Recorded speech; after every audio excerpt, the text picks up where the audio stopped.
Good afternoon, everybody. I'll be honest, I'm not excited that I have to do this stream. I'm just not. I know some people are going to assume, I bet you're happy. Not at all. I think we all want Jesus to come back. Think that'd be a silly accusation. So if you were expecting Jesus to return September 23rd or 24th, 2025, this one will especially be for you. You know, maybe you were 1,000% sure. Everything lined up. Everything looked as best as it could be. Maybe you were just a little convinced. You heard some of the theories, saw some of the math, looked at the correlations and thought, that could be. Maybe you were on the fence. Maybe you don't even believe in the rapture, the typical mainstream view of the rapture at least. Maybe deep down you know this isn't the date, but something inside of you couldn't let go of that easily because it felt like you were giving up on believing in Jesus. Maybe you just came to Christ recently through whatever means, and you kind of got caught up in the rapture frenzy of the internet, and now there's a great feeling of letdown and disappointment and unmet expectations. Maybe you've heard rapture predictions before throughout your life, but this one just felt a little different, especially considering the events that seem to have transpired before it and what's happening in Israel and all these connections we could make. So my heart today is just to minister to those of you who are dealing with maybe a measure of letdown and disappointment, wherever you're at along the spectrum of disappointment. I know some people are deeply, deeply hurt by this failed prediction and supposed prophecy. Some of you can move on easily, right? Your faith is strong, unaffected by this whole thing. Others of you are dealing with just a bit of a sting. You're like, you know what? This one hit different. It hurts a bit. Not like the last predictions we've seen. So maybe you're old enough now just to really process the weight of this. Maybe some of you made some crazy life decisions because you thought we're leaving the earth to meet Jesus anyway. Might as well just give it all away. Or maybe some of you are numb. It just feels like that fresh wound from even Charlie Kirk's death has kind of been reopened after our brother was taken from us, and this is kind of like a repeat. Maybe you're thinking about turning your back on this whole thing called Christianity, and in no way am I here to tell you, I told you so. That's not my heart. I don't want to prove anyone wrong. I want to be proven wrong. I want to be unconvinced of by the data and be proven wrong, and Jesus comes back. That would be awesome. My desire is to speak right now truth and life and hope and encouragement into all of you, whether you put a lot of hope in this or whether you didn't, whether you were open yet unconvinced or you were one of those, I'm 1,000,000,000% sure. Personally, I along this whole craze, had about maybe a 1% hope that this was actually going to be the day. I was incredibly unconvinced, not skeptical, not necessarily closed-minded and like turned off to the idea, just unconvinced. And I think some people hear that and immediately they label me as an unbeliever, a faithless Christian, someone that doesn't really believe Jesus is coming back because you should have known. You should have put all your hope in this. Maybe some of you think there's still a chance. At the time of this live stream, it's 10 p.m. in Israel. The last trumpet has been blown. Their day is officially over. It is going to be the 25th for Israel in a couple of hours. So if we're going to look at their feast calendar and make all these correlations and do our best to determine the coming of Jesus based on like these Israel truths and political kind of realities, then we need to use their time zone as well. And this would be September 23rd through the 24th in Israel's time, since we're making such a big deal of their calendar. But technically the feast is over, since the Jewish day ends at sunset and the last trump has sounded. It is no longer a possibility. You can say Jesus can come at the last minute. Well, technically, if he does, it wouldn't be the last minute. It would now be past the deadline. It would no longer be a fulfilled prophecy from our vantage point. It wouldn't be man's predictions in the day we thought. But I am skeptical that this is indeed the day. Just can't be anymore. God can do anything, but if we're saying he's coming back on the 23rd through 24th, that is now an impossibility. Any day can be the day, but I'm less convinced that today is, since man thinks it is. And I think once man begins to kind of put their speculations and dates and numbers and charts together, my suspicion starts to grow, and it begins to be less of a reality for me and a possibility that would be the day. Not to say that's a telltale sign, but it just raises suspicion for me. So here's what I want to say. I have a bunch of random thoughts I jotted down. This is in no way an organized stream with scriptures. We're going to thoroughly examine the scriptures. If you want that, that'll be for next week. And I might do a stream Friday. I'm not sure. For me, I had no investment in this. I am not personally bothered. Jesus is coming back any day, whatever that looks like. I believe it's the final coming. If you watch our Rapture series and End Time series, you know my beliefs by now. So I really had no investment in this, but that doesn't mean that I don't feel the weight that is on my brothers and sisters' shoulders who are deeply devastated by this. So the hope of the Christian is not that God will take us out of this world. I am not making a sweeping statement about the Rapture community, but I am saying for many that I've seen and heard and watched their reasoning and charts and connections, it seems as though, and I could be wrong, it seems as though that many of them, their hope was being taken out of this world. Their hope was not that he would transform us and redeem this world. It was get me out of this world. This world sucks. This body sucks. And in some way, there is some truth to that. But God is coming to redeem creation, not abandon it and be like, yeah, forget the world. I'm taking you out. He's redeeming it to dwell with his people forever. And I know that much of the Rapture community understands that. But so much of the Rapture ideology seems to focus so much on what you're leaving behind, what you're escaping, rather than the joy that comes from being known by God right now and for eternity. In other words, and again, I'm not making a sweeping statement. I'm saying what I have seen is many people who will die on this Rapture hill. It becomes about what you avoid and not about what you gain, which is Jesus. And some would say, well, not everyone thinks like this. And I agree. I know that. The rapture is not your hope. You got to get that through your head. Like that single event, whatever you define it as and understand it to be, like that moment of being taken out of this world, which I don't even think is what's going to happen. For you, that's not even the hope, even if it is a reality. That's not the hope that gets you through life. It's just not. The finished work of Jesus is your hope through this life. The person of Jesus is your hope through this life.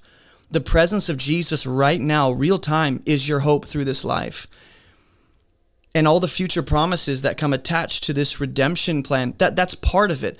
But we put so much hope in that singular event of being taken out that there's almost no hope left to invest into knowing and being known by Jesus now.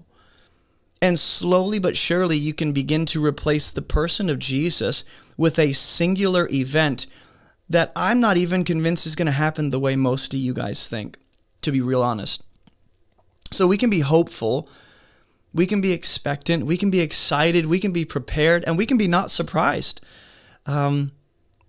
And we can have all that without knowing a day or a general season or a general time frame, using the Jewish feast calendar and using the secret numbers in Scripture. Like, we don't need to identify a day or a window of time in order to not be surprised and not caught off guard. And I think that's the false equation people make.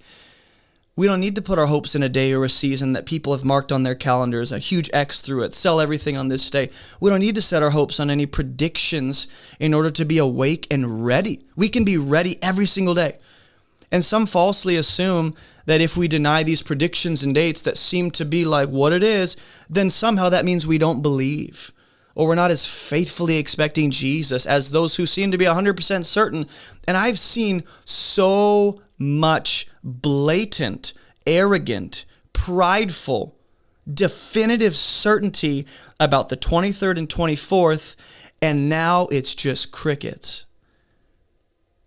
And some have said we can't know the day or the hour, but we can know the general season, down to at least the very 2 days. And that's what's bothered me about this whole thing. And again, this is not to, in no way am I saying, rub it in y'all's face. I'm trying to process this with you as best as I can. This is what's bothered me, and I've been quiet about it. The whole, we don't know the day, but we know that, it's one of these 2 days. That doesn't sit well with me. I think at that point, the window is over, by the way. We're not working with American time. I don't know why someone would think that. It's over. But to say it's one of these 2 days seems to be like stretching Jesus' words as far as we possibly can without violating it. We're not saying we know the day or the hour, but we know it's one of these 2 days. That seems as far as you possibly can stretch unrealistically and unreasonably the words of Jesus without actually violating what he's saying.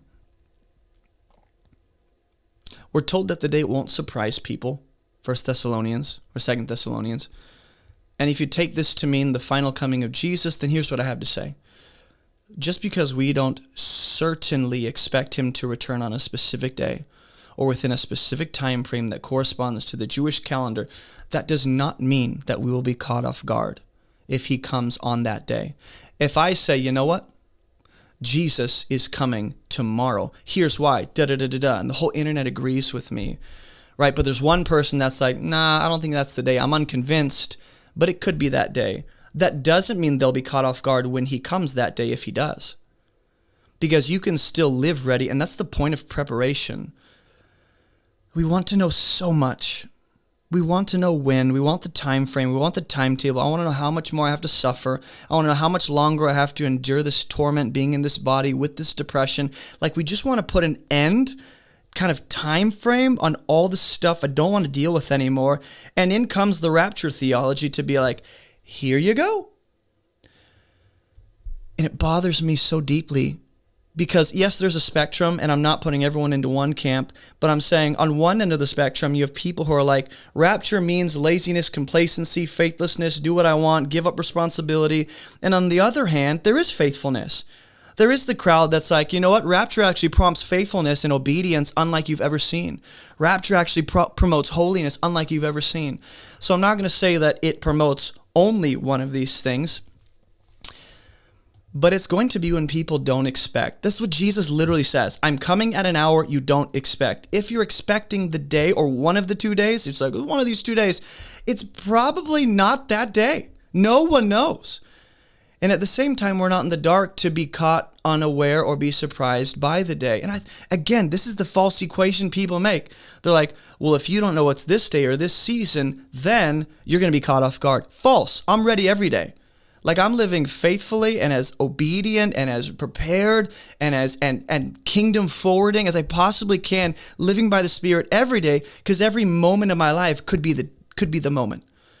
So this doesn't mean that therefore we have to have a general time frame pinpointed in our minds. There's a general expectation every believer ought to have. You don't need a date to be prepared and expectant and faithful and obedient. You don't need a season. You don't need a time frame. You can match it up with every feast you possibly can. And I hope that you're starting to see maybe we should stop doing this. With all due respect, we should stop trying to run the math. 1 Thessalonians 5:4. I'm going to come off a bit harsh and aggressive for the people that need it. And I'm going to come off as best as I can, stepping into your shoes, feeling the weight of what you're feeling, kind of voicing the disappointment and unmet expectation and frustration you're dealing with as best as I can as well to provide comfort and hope. 1 Thessalonians 5:4 says, you're not in darkness, brothers, for that day to surprise you like a thief. Right? And we're like, not surprised, never surprised. 1 Peter 4:12 also tells you, hey, don't be surprised when trial comes your way, as if something strange is happening. And what's interesting is the hope in the rapture is the escape of the trial and temptation and trouble you should be expecting in this life. Not to say like everyone views it as a cop-out, but on some level, we're like, thank God I'm about to leave so this trial can stop. And Peter's saying, actually, don't be surprised when trial comes. That's expected. At the same time, you should expect every moment Jesus could come back. 1 John 3 says, don't be surprised that the world hates you. So there's a number of things we should not be surprised about. And some people just wrongly assume that if you don't believe Jesus is coming on the date many Christians have predicted, you're a mocker, you're a scoffer, you're an unbeliever, you're a faithless Christian. How could you deny the coming of your Jesus? I don't deny he's coming back.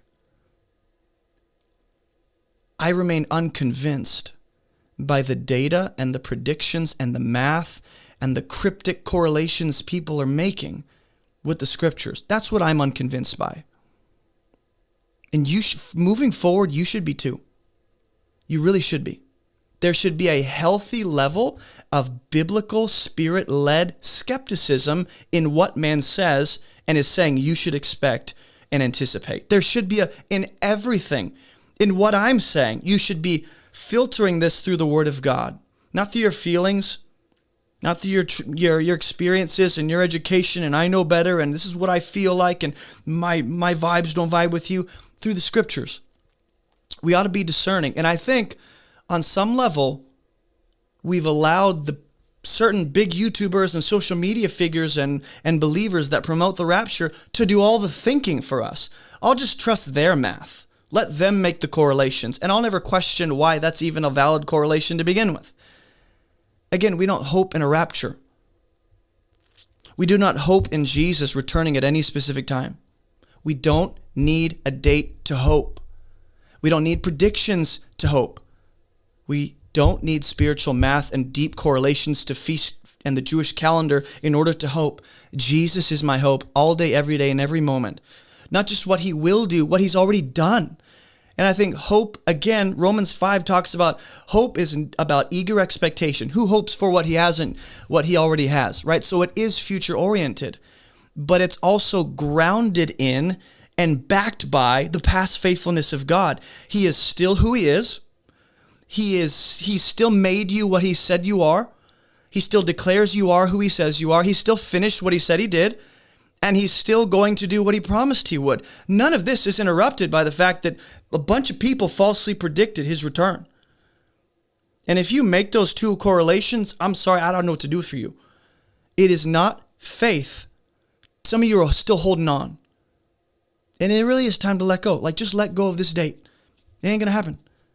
It is not faith to continue holding on to something that God has clearly proven to be false.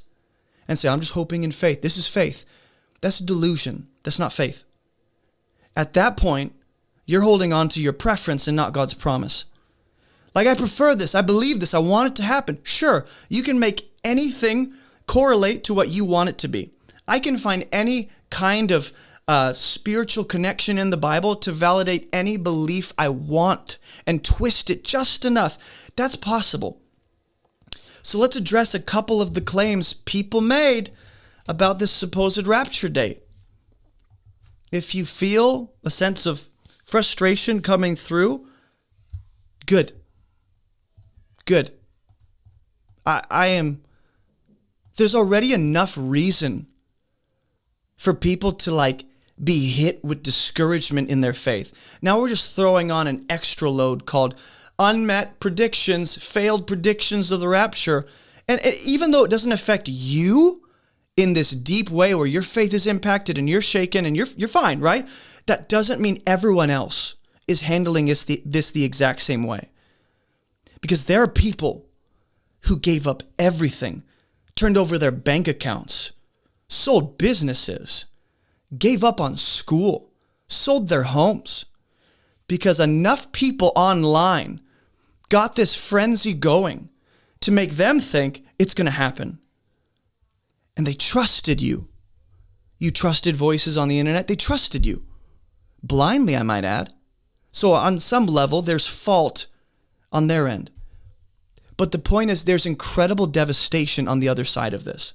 You might think it's nothing because it doesn't affect you the way it does other families and other people who just came to faith and other people who like jumped into the Rapture community, just believed and came and said, everyone's saying it's tomorrow, and then it doesn't happen. Or maybe for some people, this is the 8th prediction they've staked the claim on. And you're like, this is the first one I've ever done. So they have 18 years, 28 years of unmet expectation where God didn't come through the way people said he would. So then I start to project that onto God, and maybe my faith ain't what it is, and maybe Jesus didn't, and suddenly people start. So there should be frustration. When people prophesy things as softly or as certainly as they have been, and it doesn't happen, that should prompt a holy frustration in you that someone is taking, whether knowingly or not. I'm not ascribing this deceptive intent to everyone, but I'm saying whether they meant to do it or not, they deceived people by taking God's word and making it say something it didn't say, and drawing out connections and making these coincidental, like, this is it and this is the number, and they reinforced deception. That should bother you. It should. So one of the things that got perpetuated throughout this whole thing, and I think we just need to kind of put an end to this, is there's a well-known Hebrew idiom. And you've probably heard this. If you've seen enough Rapture shorts coming through your feeds, the idea is, there's a well-known Jewish idiom that links Jesus' statement in Matthew 24, in case you're not aware.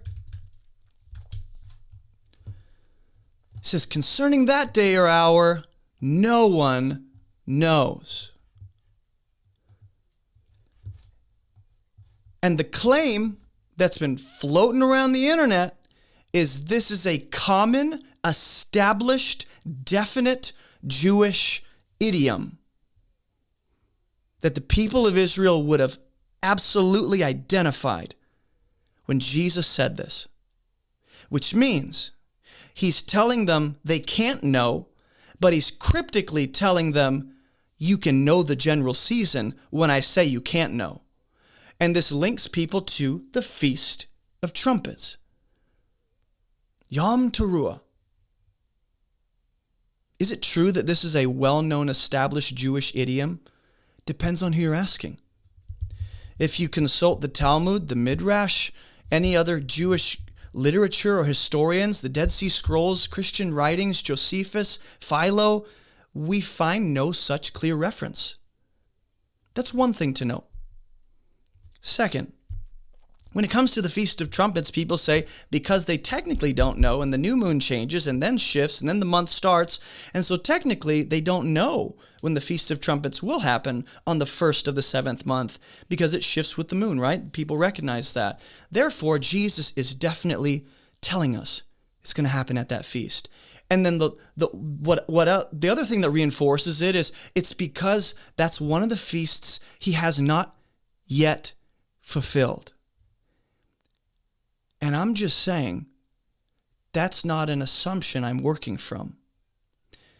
Jesus himself says twice in the Gospels, everything, and I hope this gets through your brain, everything written about him in the Old Testament, not some things and not most things. And I'll pull it up for you. Just so you're not like, empty claims. Far from it. Far from it. If you want to allegorize these statements and make them metaphorical and figurative, fine by me.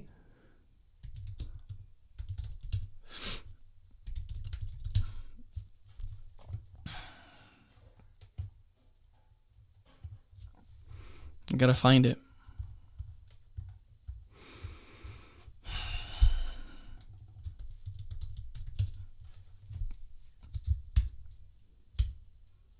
Okay. Here it is. Here it is. Luke 24. I'm just going to give you a few passages. Let me just address the first, I think, misunderstanding. Some people, scholars included, will say, no, Jesus has not fulfilled the fall feasts. That's fine. That's fine. Feast of Tabernacles, Feast of Sukkot, and Feast of Trumpets, okay, or Day of Atonement, those three.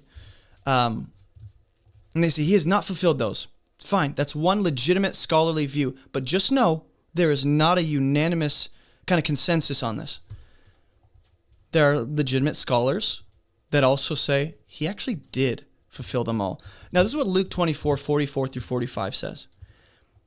Jesus says, "These are my words I spoke to you while I was still with you."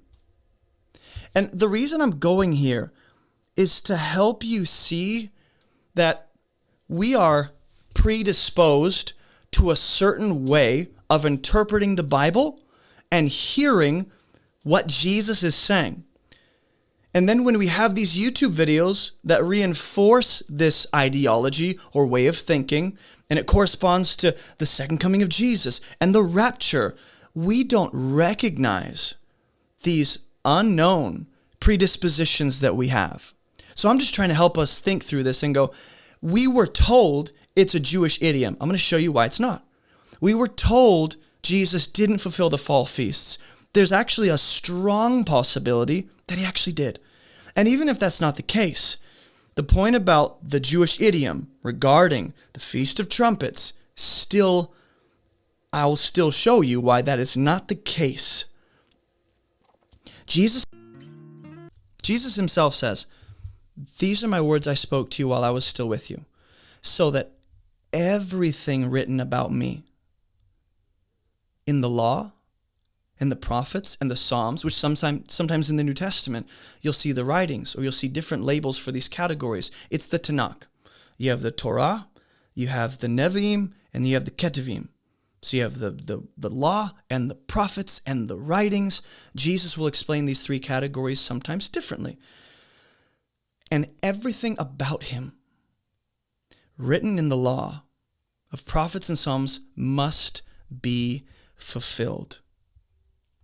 And you go, it doesn't mean he actually did that up to his ascension.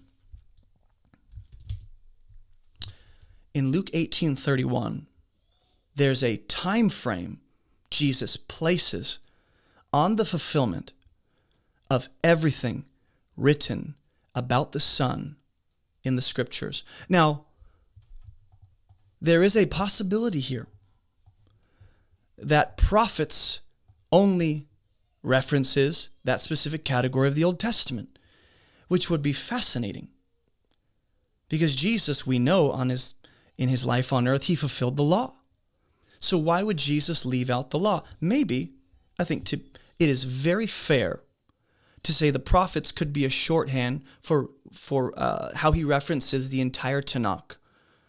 Instead of saying law, prophets, writings, he didn't have to. Just saying prophets is shorthand for the entire Hebrew Bible. That's one legitimate view, if I can highlight this. So he says, we are going up to Jerusalem, and everything that is written about the Son of Man by the prophets will be accomplished. Now you can say this is only the prophets because we only see the crucifixion, we only see the resurrection in the prophets. I strongly disagree. Read the Torah. Just read Genesis. You'll see incredible shadows of the resurrection and the crucifixion in that. So I think that might be off the table to say it's only the prophets. But if he does say everything written about the Son, and you go, well, just regarding the crucifixion and resurrection, because it's restricted to Jerusalem. It's a statement about Jerusalem. But he tells us it's the resurrection as well. Life, death, burial, resurrection seems to be, in the mind of Jesus, the fulfillment of everything, or the accomplishment of everything that is written about the Son by the prophets. Now you go, well, the day of Pentecost, that feast, that was fulfilled in Acts, post-ascension, which I'll give you that. It's fine. The general time frame works for me just fine. Matthew 5, he says, I came to not abolish the law or the prophets, but to fulfill the law and the prophets, in case you're wondering. So I think it's a very valid, scholarly, biblical view to say Jesus did fulfill all the feasts, both spring and fall. Did he not tabernacle among us? Does he not indwell us by his Spirit? He says in John 14 and 15 and 16, the Father and I will make our home in you. That seems pretty strong tabernacling language. Or, Day of Atonement. I think he made atonement for all sin. Some people make that to be this universal cleansing of all sin across creation. That's fine. That's coming. Or the Feast of Trumpets. Has to be blown. Got to come back. I just say, who says? But back to the Jewish idiom that people say in this very definitive way. There's no other, this is factual. This is understood. It's actually not. In fact, other festivals use the same method to determine. The new moon method applies to all the months, and thus applies to many of the festivals tied to certain month dates. So if the argument is that the Feast of Trumpets is uniquely unknown in timing, one could equally argue for the other festivals, which the only reason we go for that one is because it's one of the supposed fall feasts that have yet to be fulfilled. There's an ambiguity of meaning as well. Even if the phrase "no one knows the day or the hour" were used metaphorically, why are we deciding? And this is where the misconception begins to grow. The reason you start here is because, if this is the source of much confusion and misconception, why can't I type? Okay, Matthew 24. If this is the source of much confusion and misunderstanding about end times and rapture and situations and Jesus' return, then dealing with this will probably deal with those other things that come along with it. But I want to say it like this. Jesus does say no one knows the day or the hour right here, okay? To automatically assume, first of all, it's not a well-known Jewish idiom. It's just not. You won't find that in any other extra writings. Like I said, Talmud, Midrash, other Jewish or early Christian Jewish customs, Christian writings, Dead Sea Scrolls, you won't find it. I don't know where that idea comes from. I don't know any historical evidence to validate that. Now, some would say it's because they don't know the day or the hour for the Feast of Trumpets. That's good and well. You could say the same for the other feasts because they depend on the new moon as well. But the point is, if I referred to, let me say it like this. If I referred to my dog as the black and white one, right? Black and white dog. It wouldn't logically follow that if I use the phrase black and white, I'm always alluding to my dog. Just because the statement is true of my dog doesn't mean that, one, I'm referring to my dog all the time, and doesn't mean, two, I'm using it in the same context. If I say, hey, man, this isn't as black and white as you think, you wouldn't assume he's drawing a comparison between this moment and his dog. So it's weird that we draw these correlations to say, well, this is true about a feast. Therefore, he's telling us he's coming at that feast. To me, that is a massive stretch. And if you begin to untangle these things and just look into them, and that's my problem here, is we're not biblically literate as much as we could be. And this is, again, not saying you, I'm saying me included. All of us on some level can know the scriptures better, but some of us, there is no pursuit of biblical literacy. It is whatever prophet comes on the screen and tells me they have a word from God, I'm open to it. As long as they don't say Jesus didn't die or Jesus didn't resurrect, I'm good. And we don't test the claims of people that if we just did. And let's look at the logic. Let's look at the whole, this is the end of the sixth millennium of human history and go, that might be true.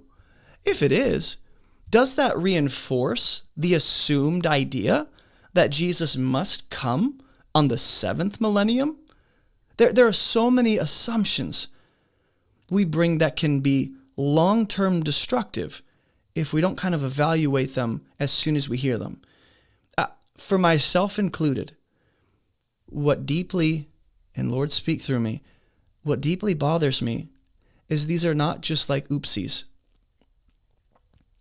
A bunch of y'all got on the internet and were so sure he was coming today or yesterday that you begin to berate and belittle and diminish and even humiliate and condemn people who aren't convinced. Now, maybe that wasn't you, But there are lots of people where those videos are surfacing now, and it's like, you were condemning me for not being convinced of the evidence. And I just want you to know, if you are unconvinced by what people are saying about God's word, that does not make you an unbeliever. That does not make you faithless. That does not make you second rate. Because you are questioning what they say the scriptures say, that's proper. That doesn't mean we have this hyper skepticism and we're always hypercritical and we just live with this cynicism. It means I'm going to discern and think through prayerfully what you are telling me the scriptures are saying here. Now, I had thought, I think it would be helpful to go through the videos online that got the most views and the wild claims they are making. I mean, I thought it was going to be super helpful. I now understand, I think on some level that would help a lot of you, okay, to go, wow, I never thought of that. I never thought to think of it like this. But my heart today is just to provide a measure of, hey, I want to comfort you, but I also want to lovingly exhort you without going through the specific claims, except the whole Yom Teruah thing and day of no one knows the day or the hour, but just to say, hey, can we stop doing this? Like lovingly from brother to you guys, can we stop putting our hope in specific days and events and connections and micro reinforcements and spiritual cryptic messages underneath that might say we're in the 6th millennium and maybe that means and we're 2,000 years from his death. And there are so many of these going around the internet. Hey, let's stop it. Let's enjoy where we're at in time and space, knowing God, being filled with his Spirit, being redeemed and righteous and forgiven of all sin. Let's enjoy that without needing a specific day or time frame to put our hope in order to enjoy being known by God now. Let's stop, like lovingly. And some of you, you're going to keep doing it. Next year, there's going to be another correlation. We're 2,900. There's going to be another correlation someone's going to make. It's going to pop off. It's going to gain traction. You're going to go, this one does seem more convincing than the last one.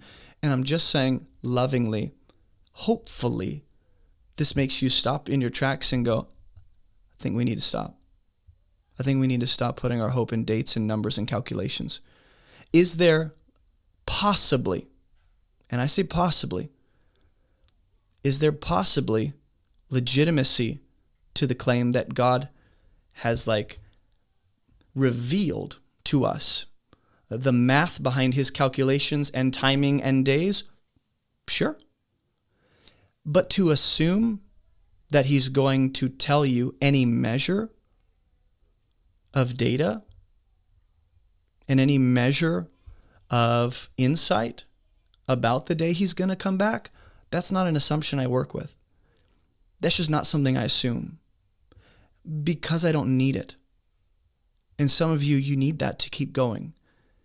And I just want to pause and say, why is that? Why do you need to know the end of certain things to have a sense of hope right now? I heard the claim that, God let the apostles believe Jesus was coming back in their generation. You know why? Because they wouldn't have been able to get through all the difficulty of different eras of human history and all the consequent, they wouldn't have been able to deal with it. So he kind of led them on, he didn't lie. He wasn't deceiving them. He was kind of like, hey, I'll let you guys think I'm coming back, but I won't tell you directly. I'll let you keep having false hope. And I'd just what? What are we talking about? We're saying that the apostles, first of all, were wrong. God sovereignly ordained it so that now at this point in human history, he can reveal the secrets that the apostles themselves, being eyewitnesses of the resurrection, didn't know. Which is fine. I think Revelation is progressive in that nature. I think there's truth to the fact that, hey, certain things we know now about certain things in hindsight in Scripture have become more revealed, and there's more detail and insight and archaeological evidence to back these things and just a deeper sense of understanding. Sure. But to say the apostles, God strategically led them on and strung them along with this false hope is madness. And unfortunately, that's some of y'all. Like you just get strung along to the next thing. And I'm saying you don't need a day to hope in Jesus. You don't need a time frame. The next prediction that comes, I want you to just turn it off. It doesn't mean I'm closed off to it. It just means I'm not going to let that immediately affect the way I'm processing the present with God. Like I'll come back to it when I'm in my clear head and I can prayerfully consider these things, but stop entertaining the wild connections people make with the Hebrew. Stop entertaining the wild, like stretched out things that they pull out of scripture and like, Ruth. And it's like, that has no correlation to Revelation. What are you doing? But when you don't think biblically, and that's my hope, is that this will drive you guys to know the scriptures. Not know people that know the scriptures. I don't want you to know the people that you can rely on to tell you what the scriptures say. You know him yourself. You get in the secret place. You open the scriptures.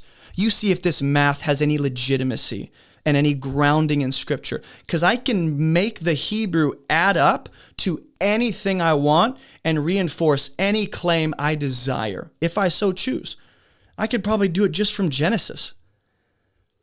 That's the madness of deception, is the enemy will use the means of truth and twist it just enough that it is now wreaking havoc in the name of God. And I want you to, that's why we have online courses. That's why we have study guides. That's why this whole ministry revolves around, like you can read and you can know how to read the Bible yourself. And that doesn't mean I don't need anyone else. It's me and God against the world. It means you no longer need to restrict your understanding and knowledge to the understanding and knowledge of the people around you. You no longer have to piggyback off the faith of people who are farther along or seem to know more, or they seem to know the scriptures back and forth. You don't need to piggyback off them. You can learn. You can test each other. You can challenge each other's perspectives and bring different ideas to the table. Talk about these things. Don't learn in isolation, but don't be a spiritual leech either. And I just hope this failed prediction drives us to the presence of God. But I know there are some people, this is going to be the last straw for them. They've had enough unanswered prayers. This was their Hail Mary. This was it. They put all their eggs in this basket. Prove yourself, God. If you don't come back, and that's partly on them. But to say that all the people on the internet saying the rapture's happening today or tomorrow or yesterday, to say they had no responsibility in that and no accountability is madness. They reinforced the lies people were already prone to believe and reinforced this idea that says, I don't need to be responsible. God's coming back. Now, again, there's a spectrum to this. Some people view the rapture as like, get right with God, take it seriously. Others are like, I can give it all away. I'm going to die tomorrow. Let's go. And so there is a spectrum. I can't handle how people process this information, but we can at least hold people accountable and say, no. You don't get to just running back into the shadows after doing this and come back 5 years from now with a new theory. You can't do that. You cannot destroy people's lives and wreak havoc in households and bring people's faith to like the last point and just walk away and be like, made a mistake. You talked with such certainty, man. We should hold people accountable. In love, understanding the same grace God has shown us is what I should show them. But there is accountability. And if there's not, then the next prediction that surfaces in the next year, it's just going to it's going to intensify. So let's catch this now and realize we got swept up. I got a little too frenzied by this whole thing. When it should, the energy and hope I should have been dedicated toward God himself in this life right now, I put into what man said was going to happen on the 23rd and the 24th. And I don't know where to go from here. There's so much I want to say. I want to read your guys' comments for a little bit.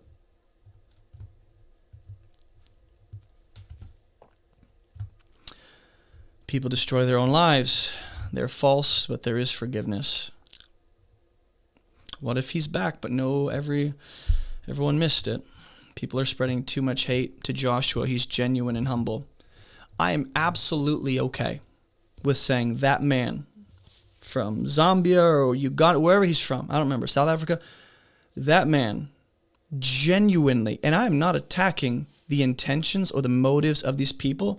I'm saying even with the best motives and the sweetest heart and the deepest sincerity, you can be wrong and you still need to repent and let people know, I led you astray.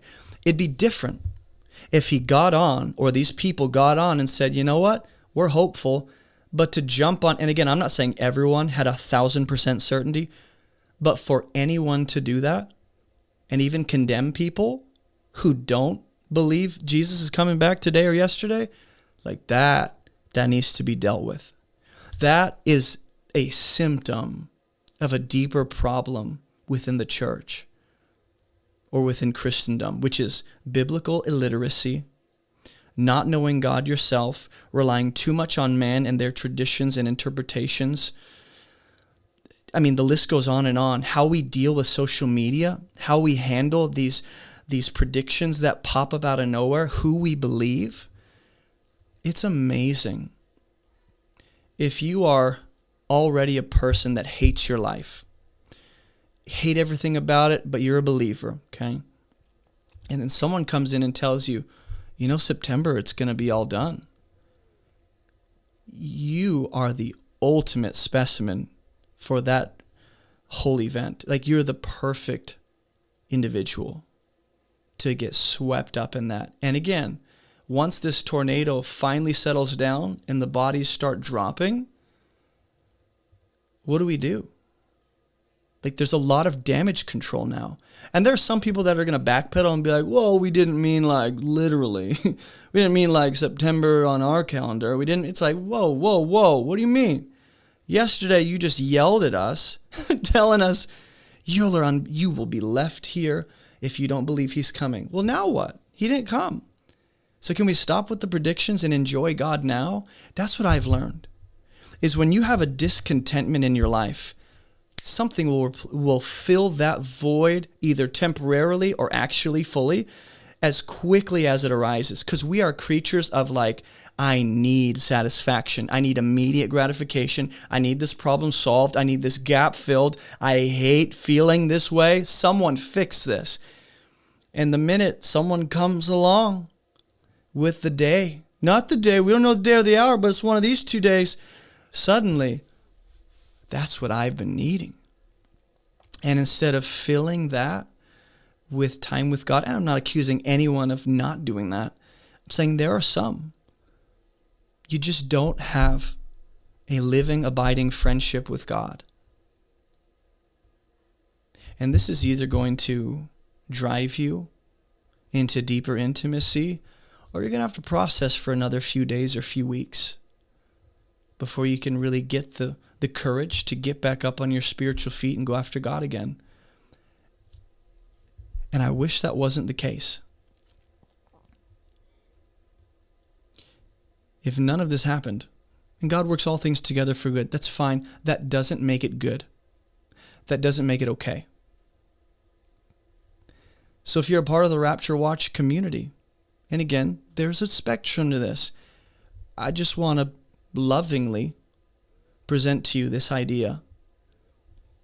Maybe you don't need to be nailing down dates, or you can be watchful without trying to predict. Does that make sense? You can be expectant without trying to predict. You can not be surprised and not be caught off guard when he does come without needing to know the general season you're in. Because he literally says in chapter 24, depending on how you read this, y'all know how I read this, so this isn't even for me. But he says, the master of the servant will come on a day or an hour you don't expect. Guess what, fellas? A large percentage of the Christian world expected him to come. that should already tell you probably not the day he's coming. I'm open. I'm expectant. He can. It's unlikely though. Because the point is he will come when you don't expect.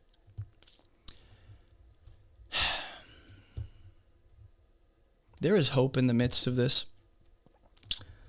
Tremendous hope. In fact, I'll leave you with this passage. Hope and peace are not the same thing, but they play off each other. Faith and hope aren't the same thing, but they play off each other. Because I trust or have faith in God and his promises, I therefore have hope in the direction of what God has said, and that shapes my expectations of reality in my future. And because I have hope in a God that will never fail, I have peace in the present. But that's not the only form of peace I experience. Ephesians 2 wants you guys to know this. And I know some of you are just looking for peace anywhere you can get it. You're like, just give me something, man. This was my last-ditch effort for God to prove himself to me. This was the last opportunity I gave God. And I'm thinking about jumping ship entirely. Jesus himself, right here in verse 14, he is our peace. One day God will make all things right, guys. I'm not denying that reality. What I am saying is, maybe it's not about leaving behind all the bad. It's more about God redeeming good from the bad. Because that is the underlying assumption at times within the rapture. Is I get to leave all this crap behind, thank God. And I just don't think that's the perspective people ought to have with their lives and the world they're in. I can recognize something is bad or not ideal and still enjoy the process of God redeeming that real time in my life. That doesn't mean I draw a sense of hope and peace from a bad situation, but I have hope and joy and peace in the midst of it because of who is outside of it and works that for good. And that's what I need every day, is the God who instills peace into me. And some of y'all just need to sit with the Lord. Shut down YouTube. Shut off TikTok. Delete Instagram, especially Facebook Messenger. Put your phone on airplane mode. Let those voices of the supposed prophets and rapture prediction individuals, let them just kind of fade away, and let God fill you with the truth. Not predictions, not calculations, not a sense of, hey, this spiritual math adds up, he's coming next week. But let him fill you with the truth of who he is and what he's already done. He is going to do something great. He is going to redeem all things. But the work he's already set into motion in us and in this world through the cross, that is worth your hope and peace now. And guess what? You can have great hope and peace in that reality without having a specific day to lean on for Jesus to come back. So I want to address the naysayers and the scoffers and the mockers. Stop being so rude. There are people who put a lot of hope and expectation and a lot of faith in Jesus coming back today or yesterday. It didn't happen. Let's weep with those who weep. Let's actually come under the burdens of people. Let's not play the whole I'm right and you're wrong, I told you, and just shove their nose into the dirt. Let's come alongside them and be like, hey, you were wrong. And it's not that I was right, but let's think through this biblically. Hopefully this will soften people up to a different biblical hermeneutic than they're used to. Maybe you don't need to look for the cryptic messaging in the numbers all across the Hebrew. Maybe God has interlaced some of that within the scriptures, but we're taking it farther than he wanted for us. So maybe we can come around these people who were expectant. Even if doesn't affect you at all, come around them and say, you know what? There's more for us. God's not done for us. What a joy. I know some of you are viewing this as I still have to live here in this body, in this crappy situation, in this horrific world. Just say, no, reframe that. I have another day to glorify God in a unique way that I will not get to glorify him in my new body and new creation. Right now it's broken, and I can worship and glorify God through brokenness. I won't be able to do that in the new world. Right now I get to stumble through with all my weaknesses and brokenness and burdens and frustrations. I get to stumble through this life being filled with the Holy Spirit in a way that I won't have to endure in the new life. This is a unique and fleeting opportunity. Stop trying to escape it. Stop trying to run from your life. Some of y'all are vacation hoppers. I just need the next vacation, escaping life. Life sucks, job sucks, family sucks, but I got to bring them with me. Car sucks, everything sucks, everything sucks. Reframe everything you're looking at through the lens of Jesus' finished work. And I promise you'll start to conclude different things and have a different measure of peace than you've ever had. You have another day to glorify God. Not another day to wait until Jesus comes back. Another day to glorify God. And some of you too pessimistic, you walking Eeyores, you spiritual Eeyores like me sometimes. It's like God can do something amazing and you're like, probably not going to last. Well, he didn't fix this. They still hate me. I still struggle with depression and pornography. It's like you're always trying to one-up the goodness of God with the frustrations of your life. That seems like an unbiblical way to live. That seems antithetical to the Spirit-filled life. So, for those of you that are like, I don't have much hope anymore, man. I'm drained after this. I almost said cool, because it's such an opportunity for God to stretch you and mature you and show you more of himself than you've ever seen. But on the same token, I want to say, I get that. Let God instill fresh hope into you through what you do know about him. I think we get so focused on what we don't know and the mysteries of life and the dates we don't know and running the numbers and maybe we can figure it out. I get it. You want to figure it out. You want to know. That's a sense of control. That is a desire for control that God probably hasn't entrusted to us. Because knowledge is a form of security and control. If I know, I can prepare. If I know, I can make the adjustments. If I know, I'm in control until then. But I think that's the point, is he's coming anytime in order to leave you in a place where you truly don't know. And you can't start like qualifying these statements. Yom Teruah, Feast of Trumpets, we know the season, it's this month, it's one of these 2 days. Stop playing word games, truly. When you stop playing word games and stop fitting the scriptures to your own narrative and preference, you can actually hear God on his terms instead of hearing him through, in the voice of your favorite YouTuber, which me included. I don't want y'all to hear my voice when you're praying. I want you to hear God's voice. Dismiss my voice. If anything I've said is true, that reinforces what God is saying in your life, amen. But we got to get that past this notion that's like, we got to know. You don't got to know. This is the point. You're not God. Well, he never does anything without telling his prophets. That's an absolute stretching of that statement. I think in a general sense, God has revealed what we need to know in order to move forward in faithfulness without knowing the specifics. And to get back to the whole, well, we don't know, and the mysteries, and we love the secrets. We love the mysteries. We love the ambiguities because we get to try and figure it out and decode things and decipher the message. And we neglect everything we already absolutely certainly know to be true. And we overlook the truth we can enjoy now in the name of trying to figure out what we don't know. And I'm saying stop. You're going to hurt yourself. You're going to hurt others around you. And you're going to end up like those TikTok people who are now sitting with their tail tucked between their legs after screaming at people for not believing Jesus would come back. I believe he's coming back. I'm just unconvinced with your data. Your data doesn't give me reason to believe he's coming back tomorrow. But any day is the day. And it doesn't have to align with man's formulas or data or evidence. In fact, if anything, Jesus is going to come back.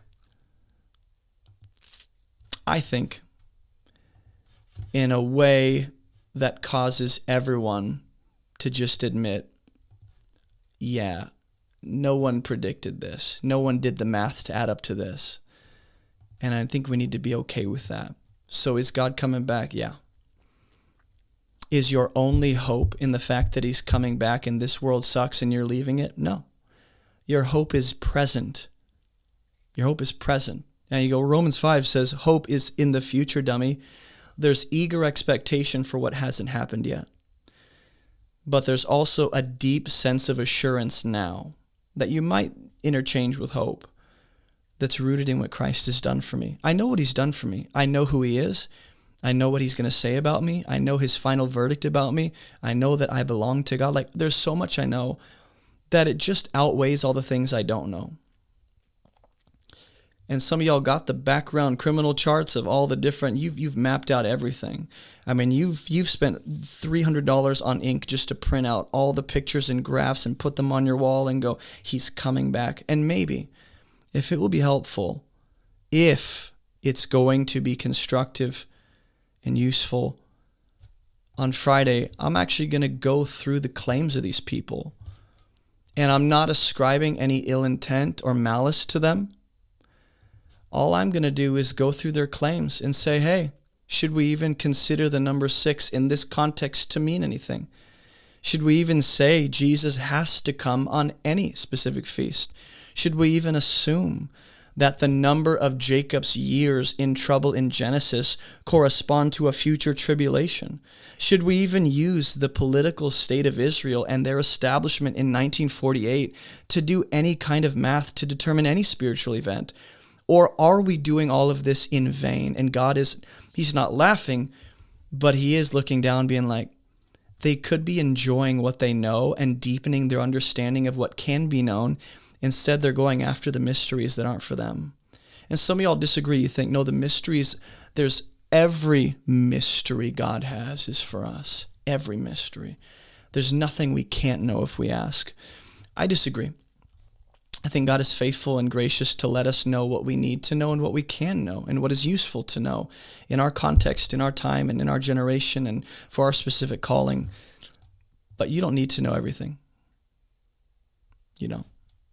So I hope that your comfort will be found in, weirdly enough, not knowing the day because he has that handled. And now we can just go about life expectantly, though. I think some are going to misunderstand what I'm saying, and they're like, so you're saying stop looking for his return? No. I'm saying stop trying to predict it. And I think there is a difference. Be expectant, be open, be ready, be vigilant, be prepared, be faithful, be holy and obedient in your way of life. And you can do all of that without trying to figure out the day. And some of you, that's the burden you need lifted off your life because you've been in the Rapture community 38 years. And it's all you look forward to. And I'm just saying, I think there's something greater than just leaving this earth behind and saying it's finally done. I think I can find a level of joy now in being known by Jesus and know his love to such an extent and be so full of his love to such a measure that it almost rivals the amount of joy I'm going to experience when he does descend out of the clouds and come in glory. But again, it's not that singular event where I get to leave this world behind. That is not my joy. Because you could leave it all behind and go to a place where God isn't. Would you still be pumped? What makes this event or this future hope what it is that Jesus is on the other side of it. He's the substance of it. Without him, leaving the earth, having a new body amounts to nothing. It's that I know him and I'm known by him. And for some of you, that's not quite enough yet. You're just not there. And I hope that you get there. I really do.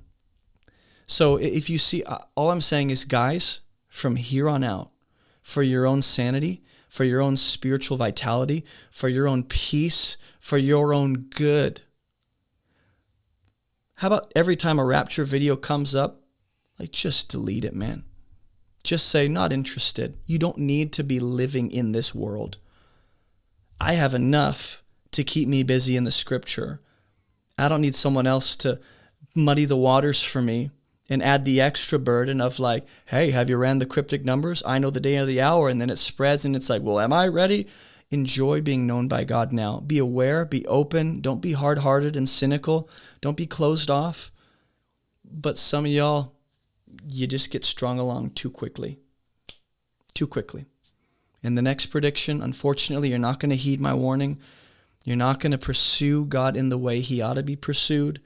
You're just going to be ripe for another deception. I love y'all. I don't want to see this devastation